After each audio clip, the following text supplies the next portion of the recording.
First ever factory outlet Mukunda jewellery KPHB Kothapet Khammam Somajiguda Hanamkonda.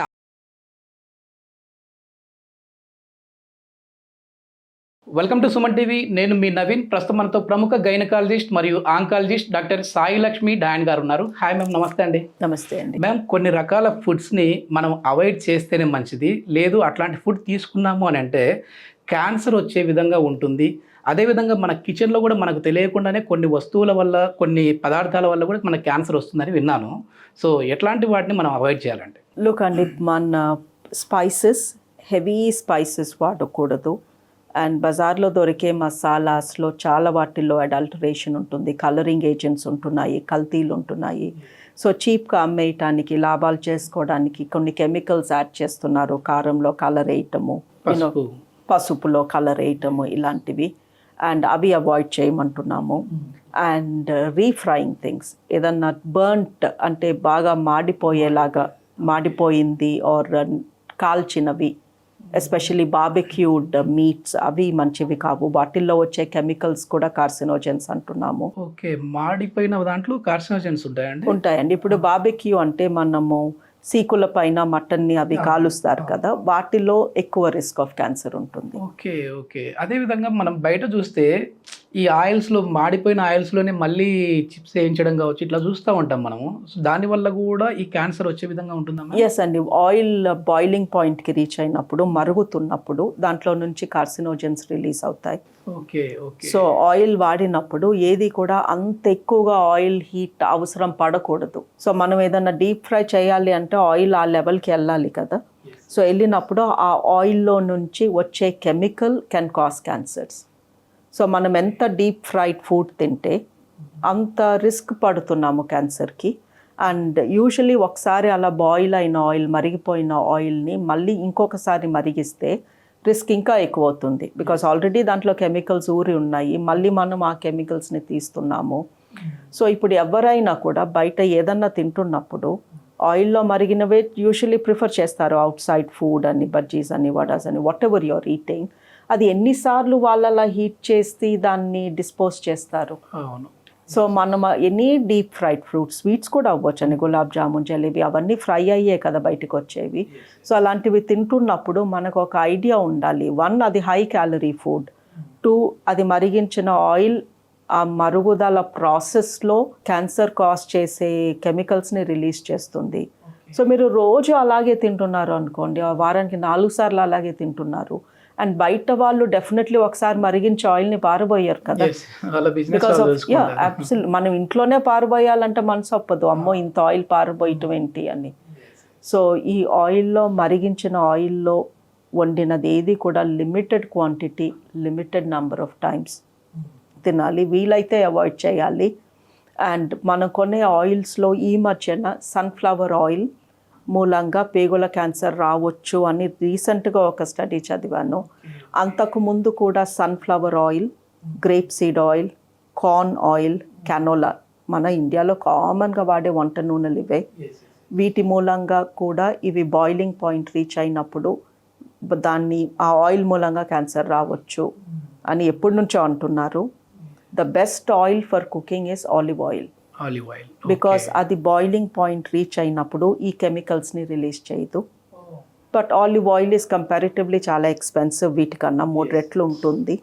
So ఆ వండుకొని తినేటప్పుడు ఆలివ్ ఆయిల్ని వాడి లిమిటెడ్గా, 3 రెట్లు ఎక్కువ ఉంది కాబట్టి 3 రెట్లు తక్కువ తినండి, but use the correct oil. Peanut oil is meant to be good అండి, బికాస్ పీనట్ ఆయిల్కి కూడా సేమ్ ప్రాబ్లం ఉంది.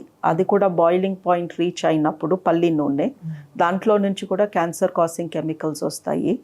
బట్ పల్లి నూనెలో విటమిన్ ఈ ఉంటుంది కాబట్టి ఒక రకంగా కంపారిటివ్గా సన్ఫ్లవర్ ఆయిల్తో కంపేర్ చేస్తే మంచిది అంటున్నారు. సో ఇవన్నీ ఉన్నా కూడా మనకి ఏ ఆయిల్ అయినా అది మరిగించేసరికి దాంట్లో నుంచి చెడు, ఒకసారి మరిగించిన చెడు బయటకు వస్తుంది, ఎక్కువ సార్లు మరిగిస్తే ఇంకెక్కువ సార్లు బయటకు వస్తుంది. So basically deep fried food avoid చేసింది బెటర్. మ్యామ్, మనం ఇండ్లలో కిచెన్లో ఎక్కువ చూస్తే అల్యూమినియం పాత్రలు ఎక్కువ వాడుతూ ఉంటారు. సో వాటిలో కూడా ఫుడ్ ఎక్కువ చేసుకొని మాడు అయింది అని అంటే దాని నుంచి గోకి మరి టేస్ట్ కోసం తింటూ ఉంటారు కొద్దిమంది. సో అల్యూమినియం పాత్రలో ఫుడ్ చేసుకొని తినొచ్చా లేదా అండి? ఏమైనా క్యాన్సర్ వచ్చే విధంగా ఉంటుందా? లుక్ అండి, అల్యూమినియంకి క్యాన్సర్తో లింక్ నాకు తెలిసి అయితే లేదు. బట్ ఈ మాడిన ఫుడ్ ఎప్పుడు కొంచెం టేస్టీగా ఉంటుంది, ఎందుకంటే ఇంకా ఎక్కువ ఫ్రై అయి ఉంటుంది కదా అది. సో క్రిస్పీగా ఉంటుంది, సో అందరికీ నచ్చుతుంది ఆ మాడు బెట్. బట్ ఆ మాడిన దాంట్లో క్యాన్సర్ కాజ్ చేసే కెమికల్స్ ఎక్కువ ఉంటాయి. ఇంకా ఎట్లాంటి ఫుడ్ అయితే మంచిదండి మరి మన లైఫ్ స్టైల్కి ఉండాలంటే ఎట్లాంటి ఫుడ్ తీసుకోవాలి? మీ స్టమక్కి ఏది ఈజీ టు డైజెస్ట్, ఎందులో తక్కువ కెమికల్స్ ఉన్నాయి, తక్కువ ఫర్టిలైజర్ ఉంది, తక్కువ ప్రిజర్వేటివ్స్ ఉన్నాయి, తక్కువ కలరింగ్ ఏజెంట్ ఉంది, అండ్ ఏది అంత ఫ్రెష్గా ఉంది. కలరింగ్ అయితే అసలు వాడకూడదు. Colouring is very cheap and అది చీప్ కెమికల్. మన పొట్టలో అంత చీప్ కెమికల్ వేస్తే పొట్ట సహించుకోలేదు, పొట్టలో అల్సర్స్ వస్తాయి, అల్సర్స్ క్యాన్సర్స్ కింద మారుతాయి. రీసెంట్గా ఒక స్టేట్లో కూడా మ్యామ్ ఈ పీచు మీట్ అని బ్యాన్ చేశారు. I think subject to correct Kerala or Tamil Nadu. So అట్లాంటి పీచు మీటాలు అంటే కలర్ ఏజెంట్స్ యాడ్ చేశారు కాబట్టి అందులో కూడా కార్సినోజన్స్ ఉంటాయండి. ఇప్పుడు అని మనకి 5 రూపాయలకి ఒక కలరింగ్ బాటిల్ అమ్ముతుంది. అవును. 5 రూపాయలకి మీకు అంత కలర్ వచ్చే ఆ కెమికల్ ఎక్కడి నుంచి వచ్చింది, ఎంత చీప్గా వచ్చింది, అండ్ దాని క్వాలిటీ ఏంటి, అలాంటిది మనం ఎలా తింటాము?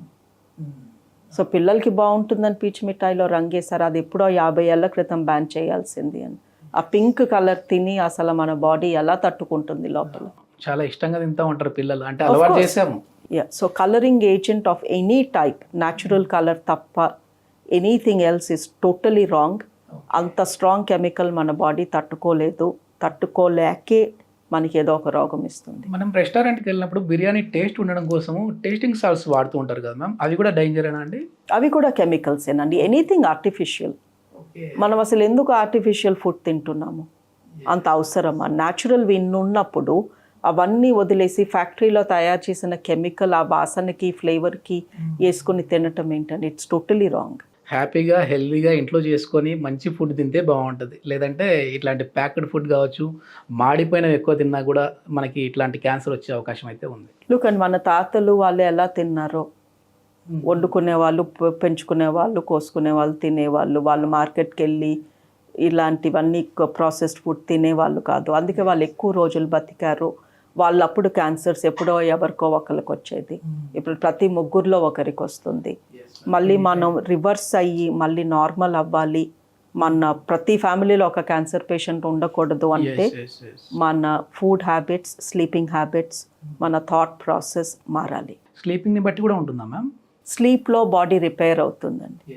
పొద్దున్న లేచిన కాడ నుంచి పడుకునే వరకు మనం చేసిన ప్రతి పని మూలంగా ఏదో ఒక బాడీలో చెడు జరుగుతూనే ఉంటుంది. స్ట్రెస్ మూలంగా, తిండి మూలంగా, మన పని మూలంగా, వాట్ ఎవర్. అది ఎప్పుడు రిపేర్ అవ్వాలి? సో పగలు జరిగిన డ్యామేజ్ రాత్రి పడుకున్నప్పుడు రిపేర్ అవుతుంది. మరి ఇన్సోమియా ప్రాబ్లం ఉన్న వాళ్ళకి ఇబ్బంది పాపం. వెల్, ఇన్సోమ్నియా ఉన్న వాళ్ళకి ఇబ్బంది. అసలు పడుకోకుండా బోల్డ్ అన్ని గంటలు పనిచేస్తూ లేదా టీవీ చూస్తూ గడిపే వాళ్ళకి ఇబ్బంది. థ్యాంక్ యూ మ్యామ్, చాలా మంచి information. Thank you. Thank you.